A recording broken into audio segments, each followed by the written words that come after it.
Hello everyone and welcome to my YouTube channel. Today we are going to discuss about how to fix a credit card. Processing is temporarily available. You may continue to browse the store. Please try to make your purchase later. For example, if you try to provide parental consent to connect one of your family to your account on iPhone on an Apple ID. So you see this kind of errors. So how you can fix that? For this, what you have to do, you have to watch this video completely.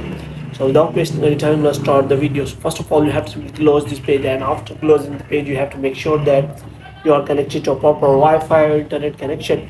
And after that, what you have to do next is you have to simply go to settings, and in settings you have to simply go to general, and after that you have to scroll it down until you find the option of transfer or reset iPhone. And here you have to simply click on reset, and you have to reset all of your network settings.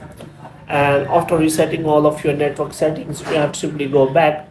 Now what you have to do, you have to simply open your name or Apple ID here, and here you have to simply open media and purchase it, and here you have to simply check your payment methods, which means you want to, if you want to check whether your payment is available or not, which means you have provided any payment method or not. If you have already provided the payment method, then you can simply check whether it is correct or not, and after that you can simply check for the payment method. After providing here your password, you can simply check your payments, and if it is any kind of error related to payment, then you can simply add a new payment method, and after that you can simply try again adding your family members to your Apple ID account.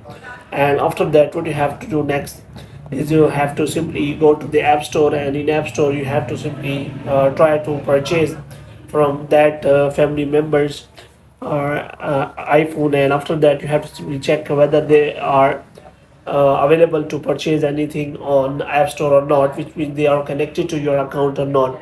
But if they are still not connected, then you can simply take the screenshot of the problem, and after that you can simply connect to the Apple Store, and you can simply ask them to solve your problem. And moreover, you can also connect to the Apple discussion and ask the iPhone user what they have done after they after facing this kind of error on your iPhone iOS 18. So hope you have liked this video. When you get more videos like these, you can subscribe our channel.